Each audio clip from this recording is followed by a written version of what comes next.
So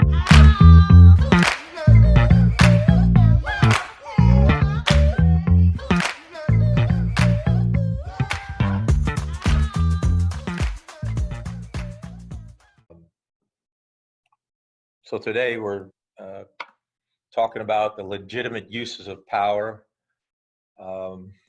This is episode 4 of the Two Roads Leadership, Excellence in Leadership. My special guest today is Major General Rev Jones, U.S. Air Force retired, former F-16 pilot.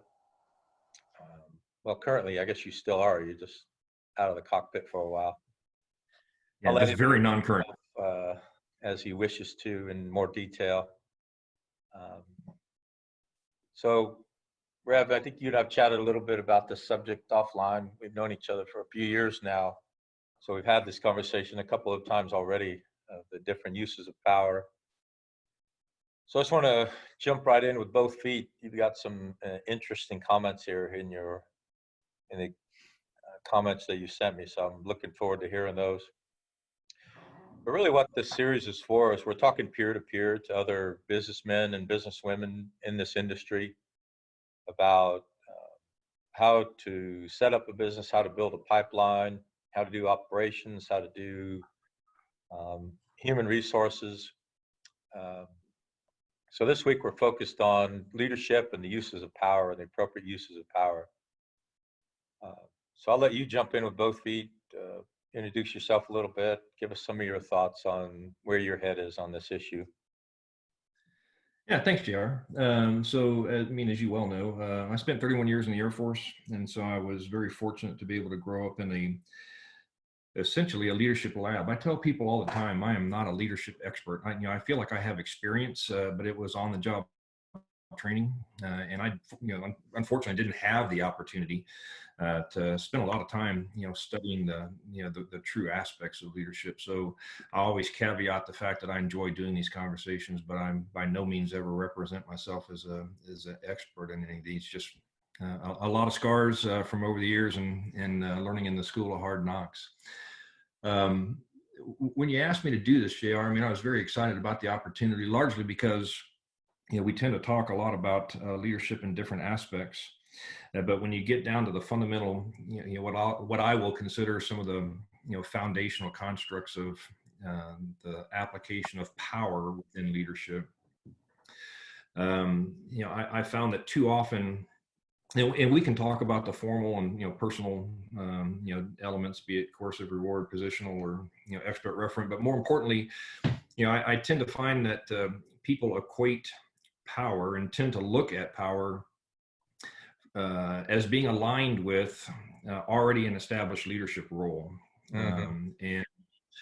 And what I found in the organizations that I was fortunate enough to be aligned with, there's that informal leadership that, to be honest with you, often was the true grist in the mill that made things happen. And when I saw people, being able to leverage some of these elements of power to help establish not only their ability to influence the organization, but to establish themselves as really moving the ball forward at that informal leadership level, I found to be very interesting. So, bottom line, I'm looking forward to the conversation, but I think my initial comment is that too often there's that alignment of unless I'm actually in a formal leadership position, I'm limited in that application of power, and I just haven't found that to be true. Yeah, I'm glad you brought that up. As a matter of fact, I'm taking a note here, make sure we bring this up throughout the conversation.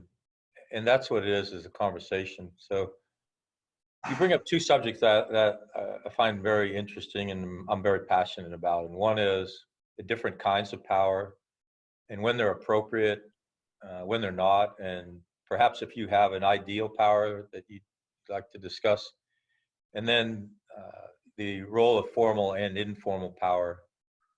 So I find whenever I bring up power, especially to emerging leaders, and to some leaders and leaders of leaders, they have this reservation about using power because they've seen it abused in history, they've seen it abused in their own lives. But in my humble opinion, power in the hands of a leader is a very beautiful thing. You mentioned it very briefly in your opening comments about it's the catalyst that gets things moving. It's really the only currency we have as a leader. Is our uses of power. If you have a vision and you want that vision enacted, the only way to get it enacted is to convince people to follow you and then execute that vision. So over the years, I've been studying leadership, and like you, I was very fortunate to be a leader for many years, but also studied leadership, at the scholastic level in the academic environment, written a lot about leadership, thought a lot about leadership. You and I both teach leadership. I separate leadership from tyranny. If you look at history, there's been a lot of tyrants. And I think that's what people associate with this negative connotation to power. They weren't leading, they were being tyrants. And I know that might sound like a fine academic hair, but leaders, they don't lead tyrannically. The two are just mutually exclusive. We lead through establishing a vision, communicating that vision, convincing people to come along with us, and they believe in the vision and want to enact the vision. They're not forced to do it. So I mutually exclude leadership and tyranny. The moment you become a tyrant, you've abandoned leadership. I'd like to hear your thoughts on that as well. Over to you. It's a great delineation, and you're exactly right. At its fundamental core, leadership is the ability to influence others, and to be able to do that. I can walk into an office and have a title on somebody's door that says, CEO or a commander. But to really influence people to do the things that you're talking about, to have them follow your vision, it does take some ability to influence and to do that, and it's leveraging that power to be able to do that. You made the comment about perhaps a negative connotation. I was reading a somewhat dated survey, but I think it's still relevant. It was from the early 2000s. But in a survey, they said that 28% of the people that responded to that felt like power was misused within their organization. And so, we do know that power in and of itself can have a negative connotation if it leads to the tyrannical aspects that you're talking about. But at its fundamental core, I think the real point in this is that people have to recognize that to actually to move the ball down the field, to influence others to follow you, it's the appropriate leveraging of that power. And as you become more of a mature leader, it's understanding all the tools that are available to you. And there's times that one tool may be more appropriate than the other. Whether it is certainly in the military, there were times where, by default, we had to rely on coercive types of leverage, whether that's in our UC or our administrative actions to control activities. But what I found is that it's just like, if you're familiar with Giant's Five Voices, there's people have a natural proclivity to or a certain, the things that they're comfortable with, whatever their personal dichotomies are. But as you become more mature as a leader, it's understanding the particular environment that you're in, the actual event that you're in, and understanding what the most appropriate power to use in any given time. And I think that just grows, and it just comes with experience in leading. Yeah, so with that said, I wanted to dive into a little bit and make more explicit. We both mentioned a couple times the different kinds of power. So I'd like to go down the list, and depending on where you read or who you read, there can be 5 or 6. I usually talk about 6 different kinds of power. Positional power, which you've mentioned a couple of times already. That's where you have the label of commanding general or CEO or managing director, perhaps. And then expert power, which, I have a PhD, so according to the George Washington University, I'm an expert in leadership development. Relationship power tends to be, I know a person that you need to know, and therefore you'll follow me for me to introduce you to that person. Reward power we find in salaries and bonuses and promotions, and even less formalistic, perhaps, spot awards or things like that we give. Coercive power, I think that's the one that people are most have a greatest aversion to, and it entails a punishment aspect to it. You and I both come from a military background with Article 15 non-judicial punishment, speeding tickets, imprisonment if you break the law or are convicted. Those are all uses of coercive power. And then a final one, and you might hear this called different things in different backgrounds. I call it referent power, and it's just a academic way of saying you follow me because you believe in my vision and you want to follow me. You're not coerced. You're not expecting reward. I don't have any relationships or expertise, perhaps, that you need or want, and it's certainly not because I'm the boss. So what are your thoughts on each of those? Position, expert, relation, reward, coercive, and referent. I know that's a mouthful. Yeah, it is. And the one that I'll add to that is not often in kind of the traditional list, but I think there's also an aspect of information power. So let's talk a little bit about the position, or what I've often also heard referred to as kind of a legitimate power that just comes from the seat that you happen to sit in. As I said earlier, I think too often people associate that, if I'm not in that positional, of authority, then I'm limited in the power, leverage of power that I can use. And as I said before, I firmly disagree with that. But it is something that is, that sort of conveys, an automatic response from people. When you walk in the door as a CEO, when you walk in the door as a general officer, when your title says commander, people understand that there's, authority that comes with that, and they understand that there's a certain element of power that's associated with that. And so I want to come back to that later. I don't think that is the fundamental lever that has to be pulled, but I certainly think that it drives a lot of people's perception of how much power that you might have.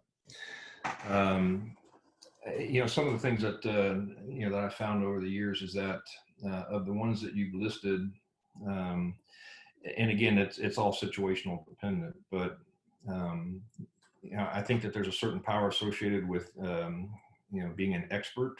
Mm-hmm. I think that there's a certain power associated with networking, and certainly in today's environment, there's a power associated with information.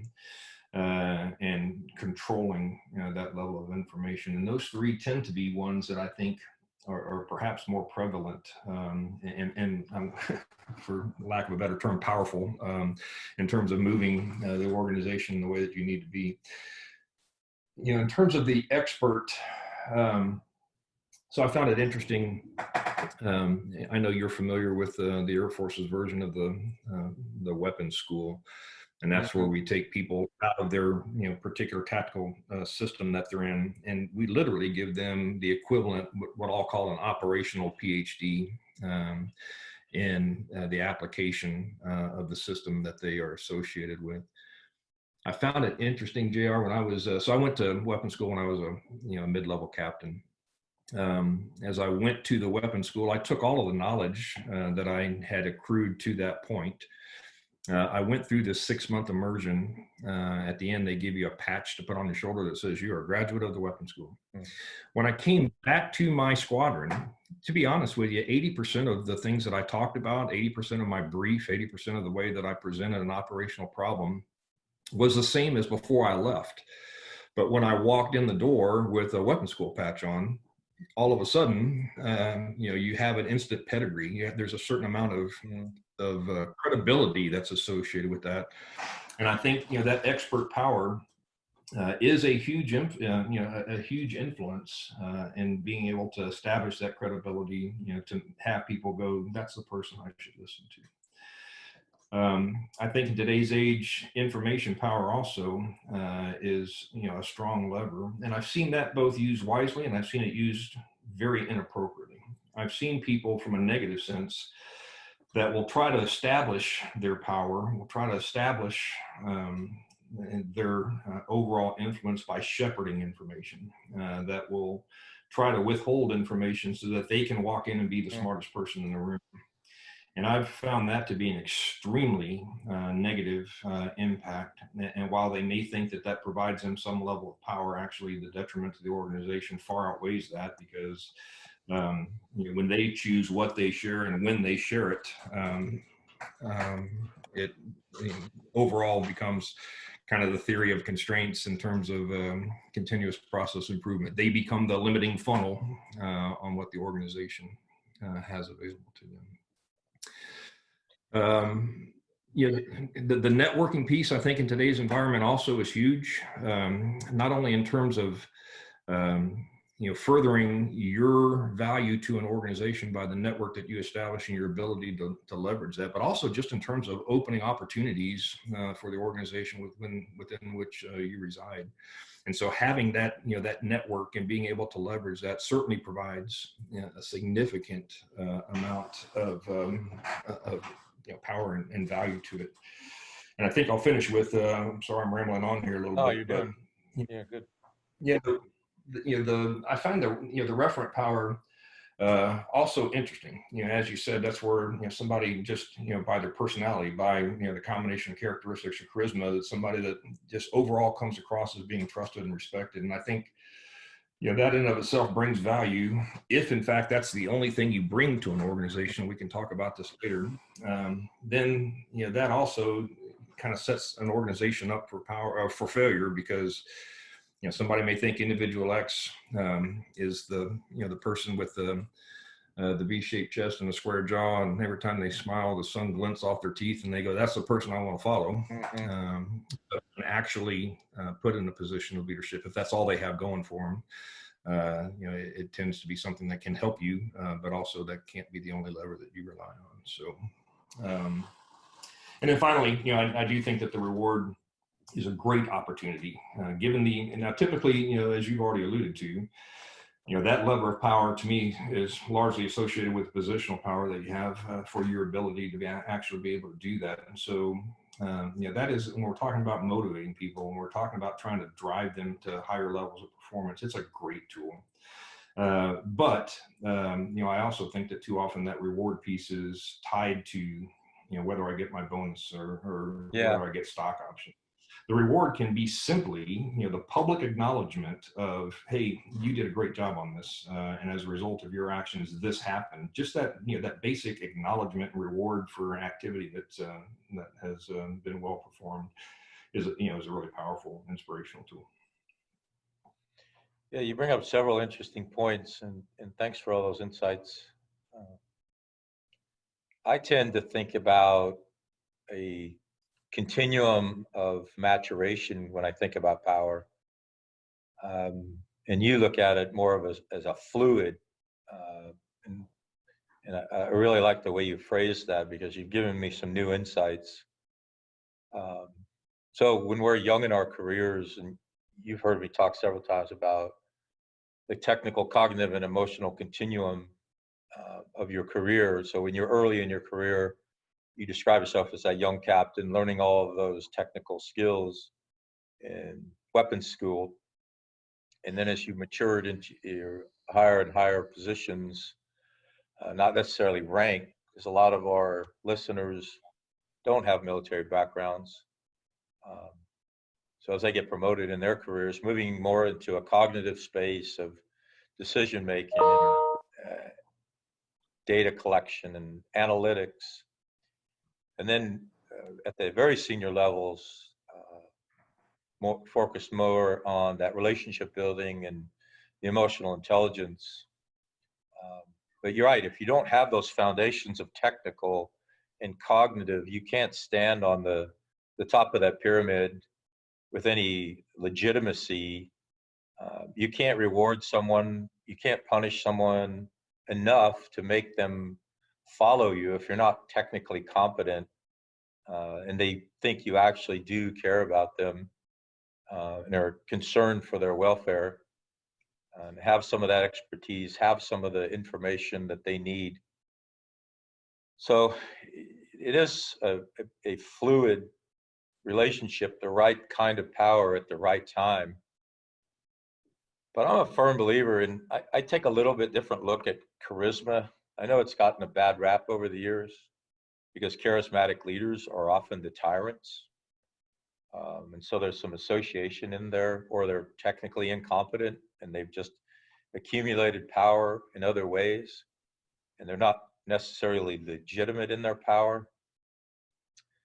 But I really think at the end of the day, the person who inspires the most, they don't have to be that V-shaped jaw and the sun glinting off their teeth, because there's a lot of evidence to support that spectacular leaders don't have those characteristics, but they have a vision and they're incredibly driven. And so people sign on to the visions and sign up for the drive. We talk a lot about our team here, building a championship team and wanting to be a part of that championship team, not being drug along, but actually participating as a volunteer. So yeah, that was very valuable insights from you.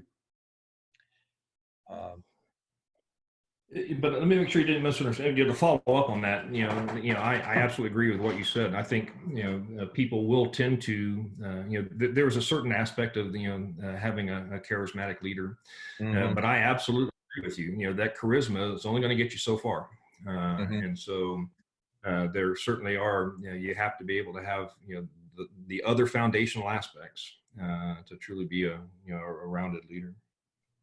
Yeah, I'll give you a story. IRS commissioner, probably 15 years ago, I won't mention the name. I was doing some research for a customer that I was working for, and we spent the entire day in this person's organization. And so they're at the apex of the IRS, a 10-year position, presidential appointee, and started at the lower end of the org chart, talking to some entry-level folks. And then as the day went on, we went further and further up the chain of command. And every level talked about this person in such high regard that I was starting to envision. I'd never met them, I'd never seen their picture. I started to envision what this person looked like and how they would behave. And when I finally met him at the end of the day, it was a not tall person in a sort of a misfitting suit, and one of those people that wore small spectacles that had fingerprints on them. And I was really taken aback, because the person that everyone had been describing all day was what I would call a referent leader. Magnificent. We love working for him. Great vision, great motivator.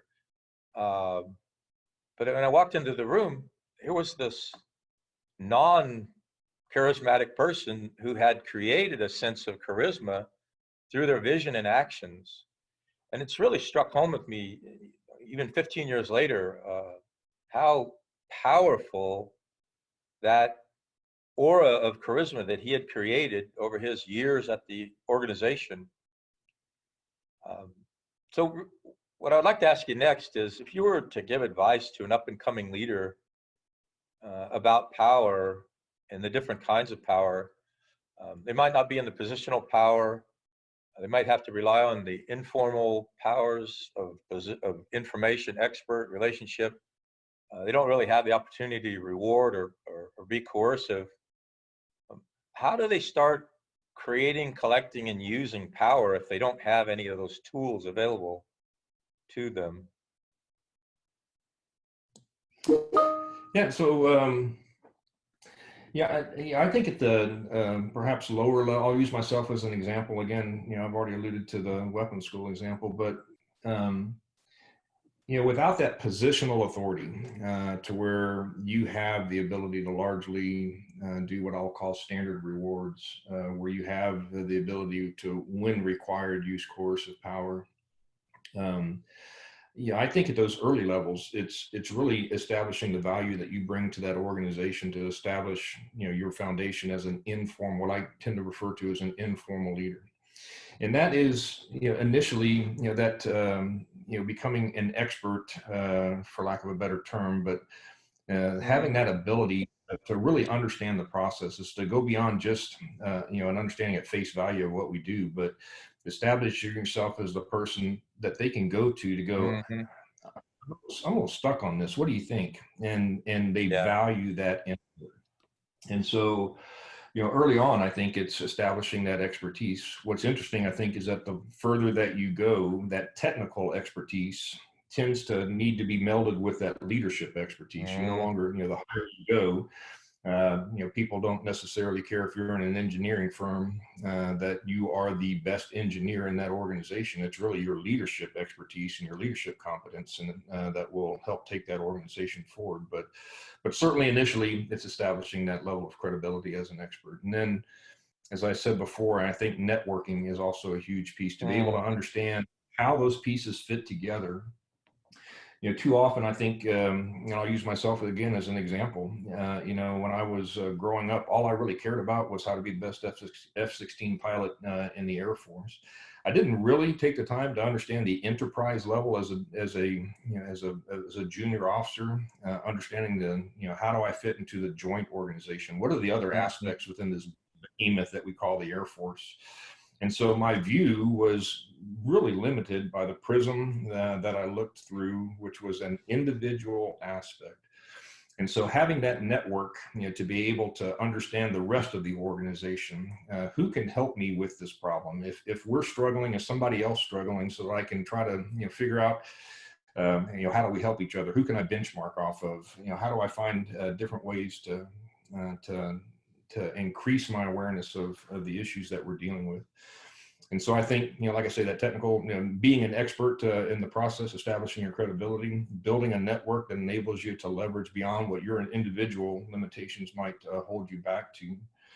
And then I still come back to this, power of information sharing, to be able to Mm-hmm. make sure that, the standard question that I tell people is, at the end of every meeting, it needs to be, okay, so who else needs to know this?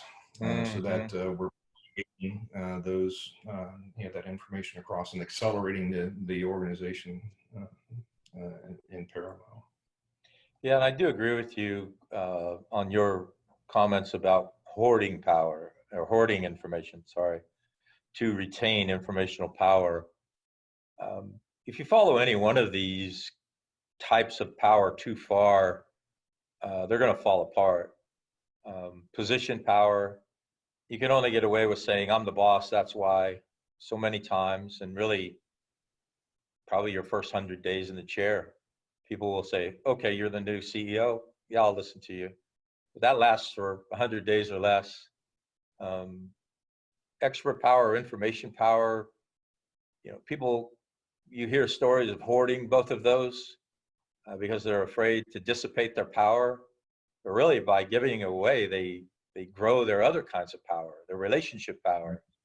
Um, and reward and coercive, I really look down on. I tell you, as being a CEO for 15 years and now a chairman, um, that's probably one of the hardest.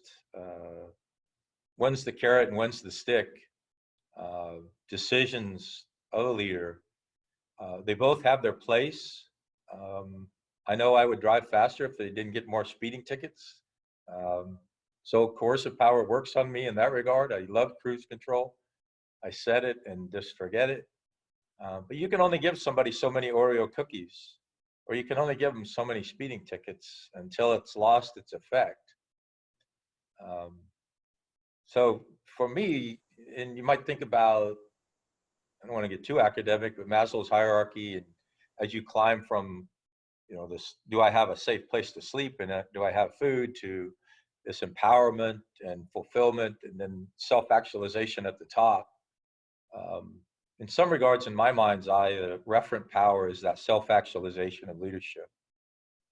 That I have a team that, yeah, they want to get paid and no, they don't want to be punished. But at the end of the day, they follow us. They believe in our vision. They believe in our core values. They believe in our mission. That for me is the self-actualization of leadership. Um, Pass it back to you. Yeah, I couldn't agree. Yeah, no, I mean, I couldn't agree more. So, by definition, that referent power means that you're trusted, you're respected as a leader, and so you've established that foundation. Whether it's a combination of all the other things that we've talked about that get you to that point, and I think it's it's actually a great analogy to put it in terms of the hierarchy and self-actualization. When you get to that point, you've proven yourself to where people do trust you, they do respect you, and then it certainly does add value. I also couldn't agree more in terms of the how far do you go in terms of any one lever, whether it be positional. So, we're talking about business. Any one of us that has kids, as a parent, the response to how come I have to do that, and your standard parent response is because I told you so, only get you going so far. And so, it's in all aspects of life, not just this. And so, I think that's, I agree with you in the way that you've addressed that, and I absolutely like the concept of a hierarchy and establishing that referent level of power that people now understand who you are, and you've established that foundation to where and when you get there, that coercive piece is less and less necessary. Now people want to follow you; they Yeah. want to align to your goals and your visions.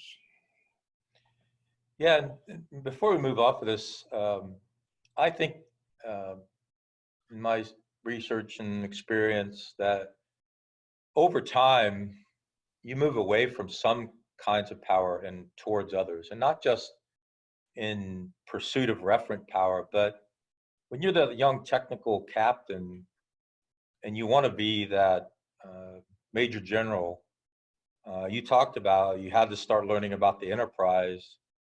Um, and in some regards, to spend the time doing that, you probably spent less time in the cockpit, less time studying the airplane components and systems, and more time studying the enterprise. So a lot of our emerging leaders and leaders who are growing up in the ranks um, might struggle with leaving some of that behind. And I think it's just a natural, well, for one part, it goes back to our analogy of the two roads leadership, right? You're standing at a fork in the road and asking yourself, as you were as a young captain or a young major, do I want to be an enterprise leader? Or do I want to be the best F-16 pilot that it was ever born? And you're almost having to decide, do I want to learn the enterprise piece or stay in the cockpit? And that's a tough decision.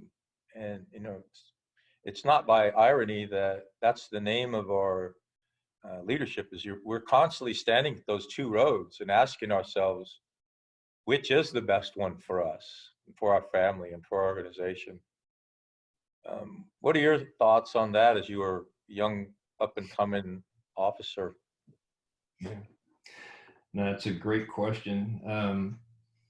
I think that in any organization, you're going to find people that are comfortable doing what they're doing. They do it well. And to be honest with you, we couldn't do it without them. Yeah. So not everybody is going to have that aspiration to take that road less traveled, to take a different path, to open themselves up to opportunity. In some cases, they may perceive it as risk of taking that other path. So I think the first question is one that's a deeply internal question. What do I want to do? And I found that there are people that, to be very frank with you, are uncomfortable. They don't want to take the mantle of leadership on for whatever reason, whether it's the perceived time commitment, whether it's the additional responsibilities, whatever it might be. They're very comfortable doing what they're doing, and they're good at it. So, the essence of your question is, as you're standing at the road, at that fork in the road, that's a deeply personal, introspective question as to what do I want to do? But when you're at that road, I think it's, that is where you have to make that fundamental decision. Do I keep doing what I have been doing? It may have served me well to this point, but there's an acknowledgement that it may only get me so far. Yeah. And if in fact you're interested in and wanting to have new opportunities to take on different challenges, there has to be that kind of shift in mindset that says, now I've got to open myself up, which can be scary. I've got to open myself up to things that I've not done before. I've got to study things that I've not done before. I've got to put myself out there and take some risk. And to be honest with you, I certainly have had plenty of failures along that, where I stumbled and fell and had to get up and dust myself off. Yeah. But it's that willingness, to take on those additional risks and challenges that'll actually move you forward. Yeah, I'm glad to hear you mention the word risk, because the world tends to reward risk. And I don't mean foolhardy risk, but if you are standing at that road and one of them is relatively safe, one of them does require a bit of risk, the one that requires a little bit of risk is probably going to return the greater reward. But fully recognizing, back to your thoughts about, yeah, we need some deep technical expertise. And bring it back to a business perspective. We do need people that love coding and all they want to do is code all their life. In a law enforcement environment, all they want to do is be a street cop and do that. And good on them. We need them. One of those forks in the road we ask ourselves is, am I willing and able? So you might have the ability to grow up in the ranks, but you just don't feel that it's best for your life. Or like when we were both second lieutenants, we were full of willingness, but we didn't have a whole lot of capability. And that came over time through experience, through education, through training, through drive. So yeah, it is deeply personal. I tell everybody in our classrooms and in our coaching that you better bring in your significant others in these decisions, because when you're standing at those forks in the road, you decide to go down one of them and they haven't had a contribution to that conversation, you might find yourself going down it alone. I know you and I have both been married for a number of years and have significant others in our lives. You have 5 children, I have 4 children. Involve them in these decisions because it's a journey. It is, and it can be a wild ride. Yeah. And I am glad that you brought up, this, for those of us that are fortunate to have, spouses or significant others that, that we can rely on going through. Certainly, Heidi, my wife, was a partner in every one of those decisions, and she also helped me through. And like I said, I stumbled a couple of times and I tripped a couple of times, and there were days.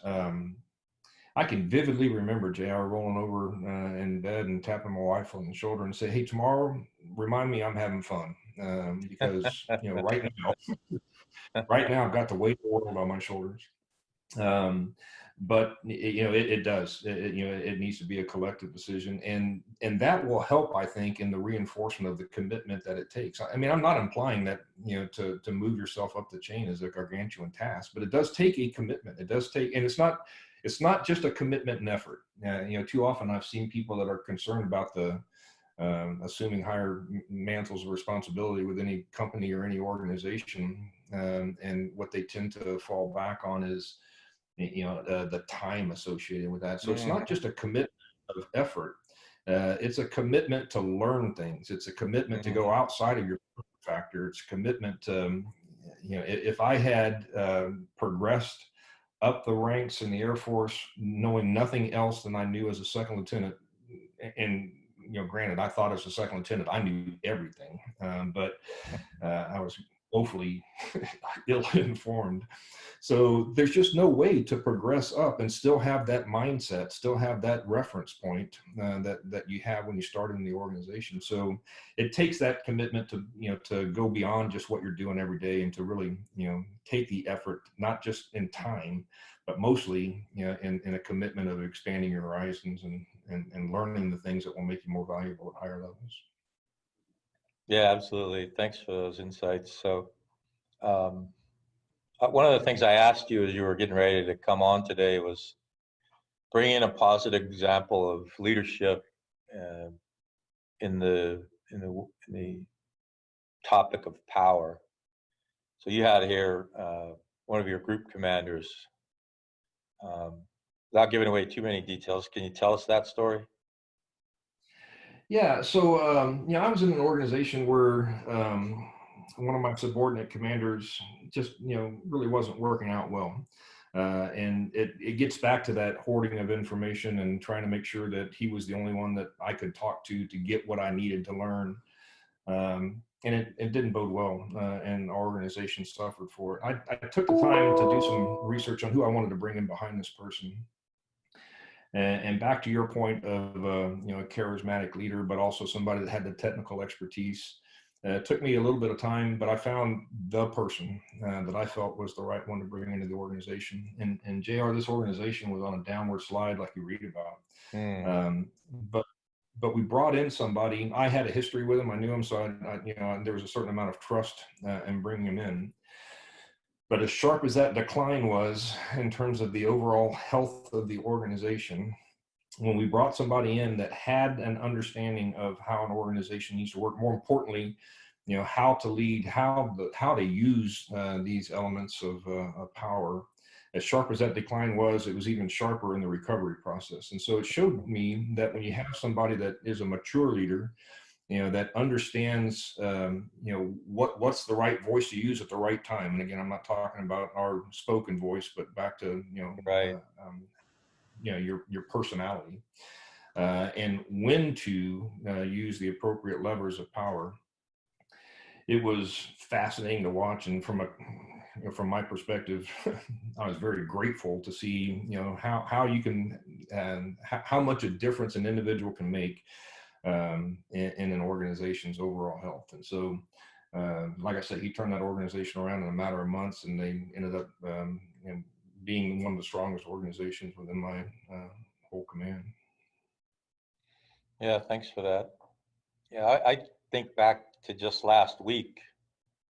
You and I had the great fortune to spend an entire 7 days with a room full of very senior leaders from one of our customer organizations.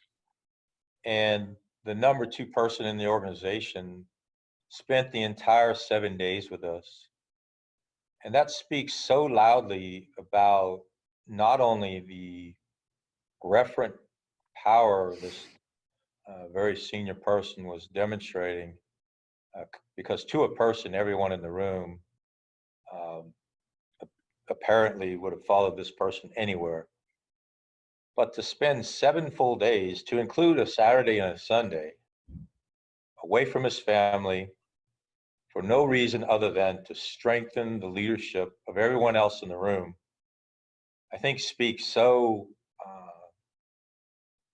directly to our topic today of power, and a very good use of power, a very non-tyrannical use of power. No hint of coercive power in the room. Maybe a hint or two of reward power of what their futures might look like. Some position power, but very little at that level, not necessary. A lot of information power, a lot of expert power, but certainly a magnitude of relationship power. You know who I'm talking about. I don't want to throw the person's name out there or the agency out there, but any thoughts on his use of power last week? Yeah, absolutely. I mean, I thought that was a great example. And the other piece that I'll offer to that is, as you said, the referent power was obvious.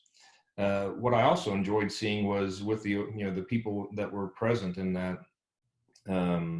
their recognized power in terms of expertise, in terms of their individual power that they brought to the organization. And that individual that we're referring to had established a culture to where people felt free to express their opinion. And for everything that you said, I absolutely agree with.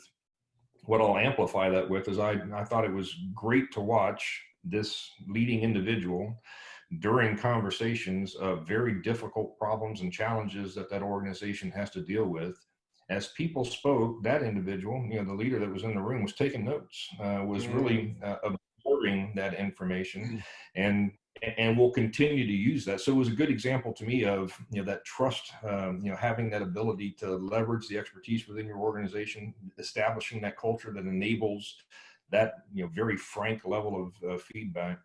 But there was no aversion, to going, that's a great idea, and writing it down and using that to take that organization forward. It was a great example. So another question that I asked you about, thanks for that. Another question I asked you about was, what are you reading lately? Any recommendations for our listeners about advice, information that they might dive into?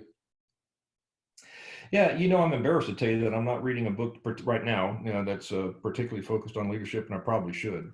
But I just finished a book that I found, had some great examples of the things that we're talking about. It's a book by an individual named Annie Jacobson. The title of the book is Surprise, Kill, Vanish, but it's talking about covert operations and how they have evolved over the years. And the only point that I think is relevant for this conversation is that it's filled with examples where we've talked about, whether it's referent power or, expertise, but it was, one individual element that as this capability was burgeoning, they put this individual in charge of very challenging, very difficult, demanding processes. And it's replete with examples. While there's certainly examples of success, it's replete with examples where people were based on an individual element, whether it was perceived expertise in some other capacity, that in the urgency of the situation, they went, that's our guy, that's our gal. And it's replete with examples where we've talked a lot about you can't rely on any one element of power. And it gave me some good things to think about of over-reliance on one task or one element that can really drive drastic failures without having a full understanding of how to actually use the different levers that are available to you for success. Oh, thanks. Surprise, Kill, Vanish. Very interesting name. Relevant outside of being the surpriser, the killer, or the vanisher, right? Yeah. So for me, the quote that keeps coming to mind whenever I talk about power is that power abhors a vacuum and will always be filled by something. And it can either be filled by your leadership power or it can be filled by tyrannical power. So whenever I think about, am I willing and able to be a leader? The reason I always raise my hand or step forward is I want that void to be filled with leadership and not tyranny. And it takes you back to the Edmund Burke quote about the only thing necessary for the triumph of evil is for good people to do nothing. We've seen that in history. We see it in our own lives. And it's the thing that keeps me creating, collecting, and using power as a leader. So as we wrap up, any closing thoughts to leave our listeners with? Just overall, JR, I appreciate the opportunity as always to talk with you. And I do think this, as I started at the beginning of this conversation, it's a great topic to talk about. And I guess my closing thought is that, as people understand how to leverage these instruments of power, don't wait until the time that your name is on the front door as the leader of the organization. You have the ability to leverage these particular levers or elements of power to make not only you more successful, but more importantly, to make your organization more successful. So it's a great topic. Thanks for inviting me to it. Yeah, absolutely. Last thing, you had this phrase here, earning your leadership rights every day. What's in your head when you write that down? So, as I went up in rank, I always expected that I would be given the foundational element of respect for the rank that I wore or the position that you have in the company, whether it's the CEO or the COO or the CFO as an executive. I think that conveys a foundational level of authority and hopefully, respect in the organization. For me, though, my goal was to earn that leadership responsibility every day. I couldn't rely just on the fact that my door, had a commander title on it. I took it as a personal responsibility to earn the right to lead, which is a privilege, not a right. But to earn that privilege each and every day. So it takes a daily commitment, no matter how bad your day is going, no matter what problems you're dealing with. You have to focus on the health of the organization, and you have to earn that right, earn that privilege to lead every day. Well, great. It's been wonderful having you here, and thanks for your graciousness and giving us your decades of leadership experience. It's not often we get to talk to a major general or someone who's got the flying experience that you have. So we're very thankful of that. I'm so proud to have you on the team here, and look forward to chatting with you again soon. Absolutely. Have a great Thanks again day. for the invitation. You too. Absolutely. Thank you. All right. Bye-bye.